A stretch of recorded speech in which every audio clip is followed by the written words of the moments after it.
President Biden, in one of his most definitive statements to date, moments ago making it clear United States aid will continue to pour into Ukraine. So is it open-ended for now? Yeah, it is. Look, there's no way that Putin is going to be able to quote. He's already lost Ukraine. Made it clear. Is it open-ended? Yeah, it is. Not a pause, no hesitation. It's clear where he stands.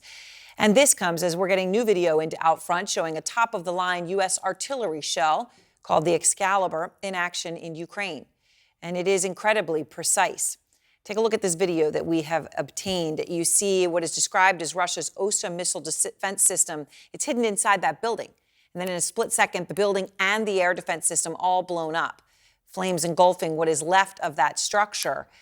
Now, CNN is reporting that the Ukrainians have been using these Excaliburs, which the United States began supplying just a few months ago with great success, right? And now it's open-ended more and more. And just look at these videos. These show the Excalibur blowing up Russian tanks.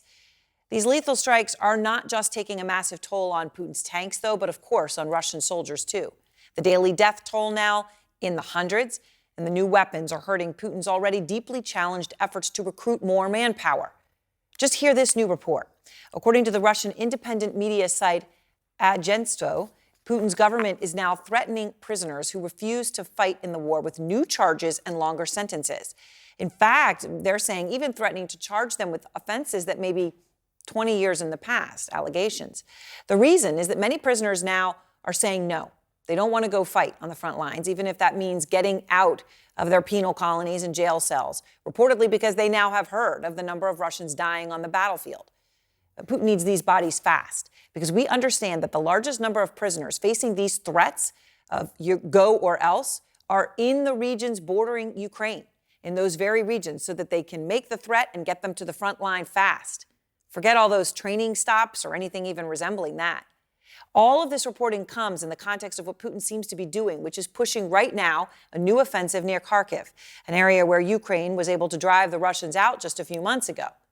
And just when you thought the Russian government wouldn't or couldn't stoop any lower, CNN's Tim Lister and team are now reporting that this man, a former Chechen commander wanted for alleged war crimes in Ukraine, is now leading Russia's earthquake relief effort in Turkey. It's not a joke. According to Ukraine's security service, Daniil Martynov was behind the occupation of a Ukrainian psychiatric hospital in March. It said that on his orders, almost 500 people were taken hostage, including more than 100 bedridden patients. The hospital was then turned into a firing position for Russians. And now that's the guy leading Russia's relief efforts in Turkey. And it comes as the Kremlin is upping threats against the entire world tonight, warning of military and political ramifications, their exact words, if the United Kingdom sends British jets to Ukraine. The threat coming on the same day Zelensky visited London in only his second time outside Ukraine since Putin invaded. You can see with Zelensky there receiving a hero's welcome. He then addressed a joint session of parliament. What he asked for was the fighter jets. I appeal to you and the world with simple and yet most important words. Combat aircrafts for Ukraine. Wings for freedom. Wings for freedom, he calls them, and the British Prime Minister's office says the UK is actively considering this request. Fred Pleitgen begins our coverage out front live in Kyiv tonight. And Fred, what is the latest you're seeing on the front lines? Well, there certainly is a big uptick in shelling that we're seeing, especially in the northeast of the country. You were talking about Kharkiv just a couple of moments ago, and that really is where a lot of that is taking place. Now, of course, it's really unclear whether or not that new Russian offensive really is already in full swing. But in general, in the east of the country, the Russians certainly have been amassing a lot of forces and using a lot more firepower, and that's laid to waste entire towns in eastern Ukraine. Here's what we're seeing. Ukrainian towns getting decimated by Russian firepower every day. This is Mariinka in the east of the country, almost completely reduced to rubble.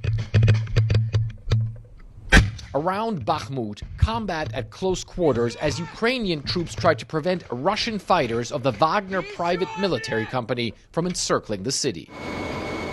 Wagner boss Yevgeny Prigozhin, so confident in his own private air force, he took to the skies and challenged Ukraine's president to a dogfight.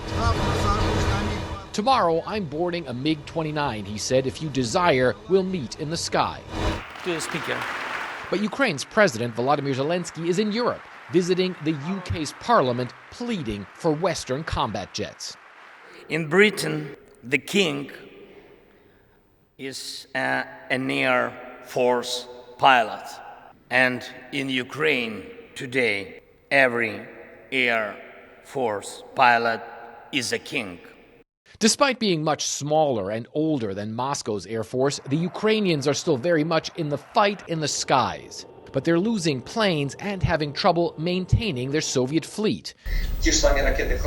Even a small number of Western fighters would make a big difference, says Ukraine's Air Force spokesman.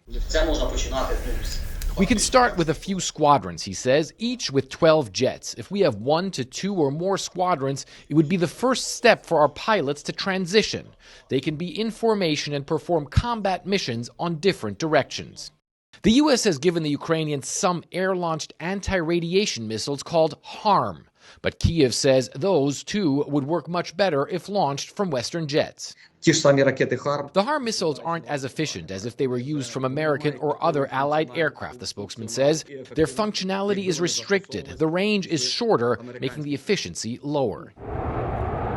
Ukrainian officials say they want U.S.-made F-16s. So far, President Biden has ruled out giving Kyiv combat aircraft, but the UK says it will soon start training Ukrainian pilots. And Ukrainian officials tell CNN they're confident they'll get jets, just like eventually they got the main battle tanks they requested.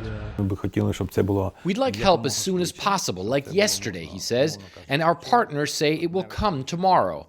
And the space between yesterday and tomorrow is very important to us. And Ukraine's civilians remain in the crosshairs of Russia's cannons, missiles, and jets, while Kyiv hopes for more Western support to start beating them back. And of course, Aaron, the Ukrainians are well aware of the fact that if these jets come, if the U.S. and its allies give jets to Ukraine, that's something that's going to happen in the longer term. That could take months, it could take a couple of years. But President Volodymyr Zelensky today in the United Kingdom also said Ukraine needs more immediate help. Longer range missiles, very important right now with that offensive looming, but also more armor. The Ukrainians say that'll help them withstand that offensive and then possibly go on a counteroffensive as well, Aaron.